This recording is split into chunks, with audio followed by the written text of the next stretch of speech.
भारत जगातली चौथी मोठी अर्थव्यवस्था बनत आहे. विक्रमी वेगाने इथे एक्सप्रेसवे बांधले जात आहेत. मेट्रोचा नेटवर्क सगळीकडे वाढतोय. सेमीकंडक्टरचं उत्पादन चालू आहे. अंतराळ मोहिमा राबवल्या जात आहेत. G20 सारख्या जागतिक शिखर परिषदेचं यजमानपद भारतात होतंय. आता भारतात AI समिट चालू होता मागच्या आठवड्यातच. थोडक्यात काय तर भारत एक थर्ड वर्ल्ड कंट्री राहिला नाही हे आपल्या आजूबाजूला बघितलं तर आपल्यालाही लक्षात येते. पण टिकटॉकवर, इंस्टाग्रामवर जावा, India civic sense, Indian poverty, Khalistan, Indian caste violence हे सगळं शोधा, तुम्हाला जे दिसतं ते पूर्णपणे वेगळं चित्र असतं. कचऱ्यानं भरलेले रस्ते, विस्कळीत वाहतूक, धार्मिक संघर्ष, आंदोलनाचं भावनिक फुटेज, भारताचे तुकडे होत आहेत असं दाखवणारे नकाशे, फॅन्सी म्युझिक आणि भारत कोलमडत चाललाय असं घोषित करणारे कॅप्शन्स. यातला सर्वात मोठा प्रॉब्लेम काय आहे माहितीये? भारतानं टिकटॉकवर घातलेली बंदी. तरीही टिकटॉकवर भारताविरुद्ध हे नॅरेटिव्ह सतत चालू आहे. हा काय रॅन्डम कॉन्टेंट नाही, हे एक प्रकारचं इन्फॉर्मेशन वॉरफेअर आहे आणि हे नवीन युग आहे. टिकटॉक, इंस्टाग्राम रील्स, एक्सवरती, फेसबुकवरती, युट्यूब शॉर्ट्स या सगळ्या प्लॅटफॉर्मवर विशिष्ट नॅरेटिव्ह वारंवार सांगितला जातोय. खलिस्तानवादी नॅरेटिव्हचं पुनरुज्जीवन करणं, त्याला पुन्हा एकदा एक स्थान देणं हा त्यापैकी एक भाग आहे. आंदोलनाचं जुने फुटेज दाखवायचे, तेही परदेशातले. त्यात आता AI जनरेटेड व्हॉइस ओव्हर करून नवीन काही आले. आता हे सगळं असं एडिट करायचं की पंजाब आता भारतापासून फुटतोय की काय असं वाटेल. ऍक्च्युली जमिनीवर भारतात पंजाबमध्ये खलिस्तान ही चळवळ जवळजवळ मेलेली आहे. पण ऑनलाईन गेला तर वाटेल की ही केवढी मोठी चळवळ आहे. विशेषतः त्या कॅनेडियन लोकांचं बघितलं तर असं वाटतं की हेच सगळं चालू आहे. सिव्हिक सेन्सच्या बाबतीत एखाद्या रस्त्यावरच्या कडेचे ढीग दाखवले जातात, जुना कचरा टाकतानाचा व्हिडिओ मुद्दाम प्रसारित केला जातो, असं दाखवलं जातं की हे सगळं आताच घडतंय. झोपडपट्टीतले व्हिडिओ असे दाखवले जातात जसं भारतात सगळ्या झोपडपट्ट्याच आहेत. हे सगळं अनेक फ्रंट्सवरती चालू आहे. हे आपल्या समोरचं सिरियस चॅलेंज आहे. काही व्हिडिओ नक्षलवाद्यांना जंगलाचे रक्षक किंवा शोषणाविरुद्ध लढणारे आदिवासींचे नायक म्हणून चित्रित करतात. नक्षलवादी म्हणजे आदिवासींच्या हक्कासाठी लढणारे जणू संतच आहेत असं भासवण्याचा हा प्रयत्न केला जातो. काश्मीरमध्ये पूर्वी ज्या दगडफेकीच्या घटना व्हायच्या त्या गोष्टी अजून सुद्धा व्हायरल केल्या जातात, जसं की आताच हे सगळं होते की काय. बघा, काश्मीरमध्ये लोक कसे सरकार विरुद्ध रस्त्यावर उतरलेत, म्हणजे या देशात हिंदू आणि मुसलमानांच्यात काहीच चांगलं चाललेलं नाही हे दाखवायचा प्रयत्न असतो. नॉर्थ ईस्ट मधल्या लोकांच्या बरोबर असंच काहीच चाललंय हेही दाखवलं जातं. जणू काय भारतात एक सिव्हिल वॉर चालू आहे असं सगळं दाखवलं जातं आणि भारत तुटणार आहे असं भासवलं जातं. हे एक नवीन प्रकारचं इन्फॉर्मेशन वॉरफेअर आहे जे डिजिटल भूमीवरती लढलं जातं आणि माणसांचा दृष्टिकोन बदलायचा प्रयत्न केला जातो. आणि हे सगळं करणाऱ्या अकाउंटची रियालिटी वेगळीच असते. फक्त काहीतरी हॅशटॅग उचलायचा, पोस्ट करायच्या, नवीन भारतीय नावांची अकाउंट्स ऑपरेट करायचं, ती भारताच्या बाहेरूनच होत असतात. पण यामुळे कोणत्या गोष्टी खऱ्या आणि कोणत्या खोट्या हे सहजपणे डिकोड करता येत नाही. सामान्य माणसाला तर करताच येत नाही. त्याचा फायदा हे लोक घेतात. डीप फेक करून नेत्यांची भाषणे, सेलिब्रिटी स्टेटमेंट्स काहीही करायला येतं आणि इंटरनॅशनल न्यूज मीडियानं या गोष्टींची पुष्टी केली आहे असं वर्णन करायचं. कारण न्यूजपेपर आर्टिकल सुद्धा AI जनरेट करता येतात. म्हणजे एखाद्या मोठ्या वर्तमानपत्रामध्ये ही न्यूज आली आहे असं खोटं खोटं सांगता येतं आणि त्याचं कात्रण सुद्धा चिटकवता येतं. Indian express, times of India काहीही नावं घेता येतात. आणि या सगळ्यामध्ये टिकटॉक फार महत्वाचा आहे. भारताने या प्लॅटफॉर्मवर बंदी घातल्यामुळे भारतीय कॉन्टेंट क्रिएटर्स तिथं आपला नॅरेटिव्ह तयार करायला किंवा विरोधकांच्या नॅरेटिव्हला उत्तर द्यायला नाहीतच, पण जगभरातल्या अनेक देशांमध्ये लोक टिकटॉक वापरतात आणि टिकटॉकवर अँटी इंडिया पोस्ट एवढ्या मोठ्या प्रमाणावर येत असतात की त्या लोकांच्या मनात भारताची हीच इमेज तयार होते जी टिकटॉकवरती भारताचे शत्रू निर्माण करतात. आणि या गोष्टीचा भारताला जबरदस्त फटका बसतो. मग तो कसा बसतो तर जगभरातले, युरोपातले, अमेरिकेतले अनेक इन्व्हेस्टर जेव्हा इन्व्हेस्टमेंटसाठी भारताचा विचार करतात त्यावेळेला भारताबद्दलचं मत म्हणजे परसेप्शन कसं आहे ते लोक चेक करतात. त्यावेळेला सोशल मीडिया बघून मग त्यांना समजतं की टिकटॉकवर त्यांनी बघितलं तर भारताविरोधात प्रचंड मटेरियल आहे. मग त्या लोकांच्यावर त्याचा परिणाम होतो.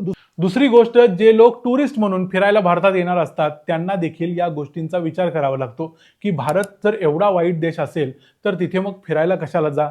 त्यामुळे होतंय काय, भारताची जी इमेज आहे, भारताची जी सॉफ्ट पॉवर आहे ती इथं डॅमेज होत चाललेली आहे. भारत जगातील सर्वात वेगानं वाढणाऱ्या प्रमुख अर्थव्यवस्थांच्या पैकी एक आहे. पायाभूत सुविधांचा विस्तार अभूतपूर्व वेगानं होतोय. डिजिटल पेमेंट्स, UPI अनेक राष्ट्रांना आपण मागे टाकले. स्टार्टअप इकोसिस्टीम भरभराटीला आलेली आहे. अंतराळ मोहिमा यशस्वी होत आहेत. उत्पादन क्षमता वाढते.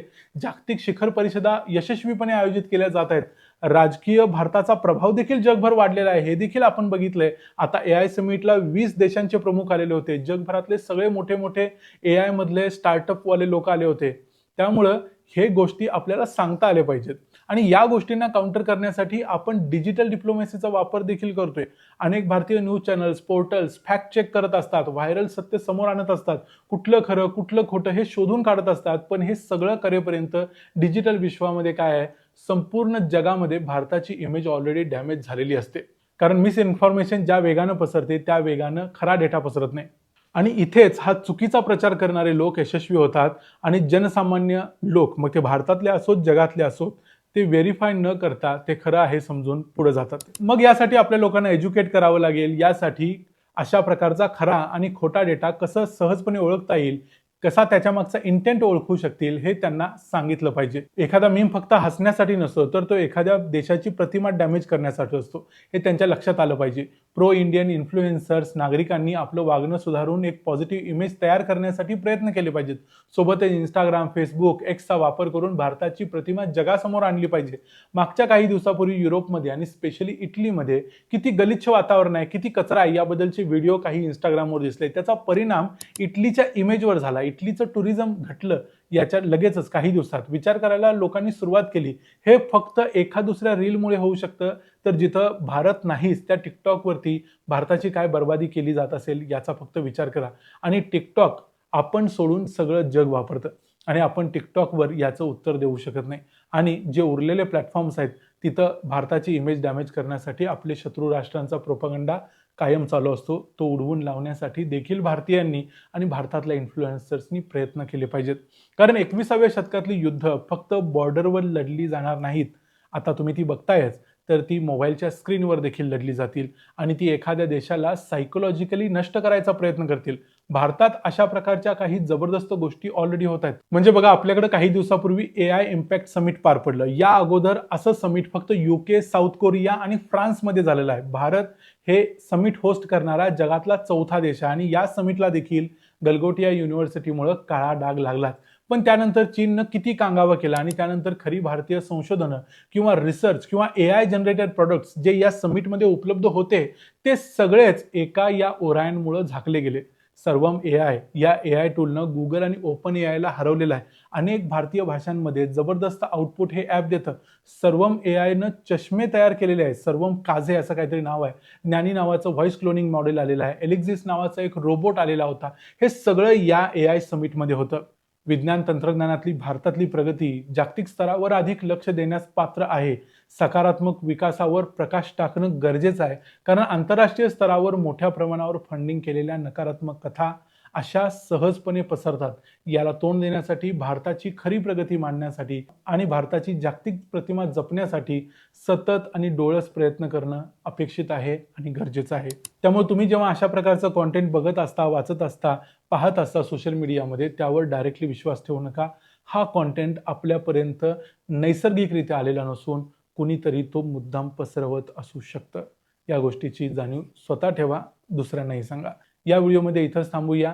या मुद्द्यावरती म्हणजे भारताला कसं डॅमेज केलं जातंय वेगवेगळ्या प्लॅटफॉर्म्सवरती, याबद्दल तुमचं काय मत आहे ते आम्हाला कमेंट्समध्ये जरूर सांगा. व्हिडिओ आवडला असेल तर व्हिडिओला लाईक करा, चॅनलला सबस्क्राईब करा. पुन्हा भेटू पुढच्या व्हिडिओमध्ये. तोपर्यंत पाहत राहा द मराठी बाणा. जय हिंद, जय महाराष्ट्र.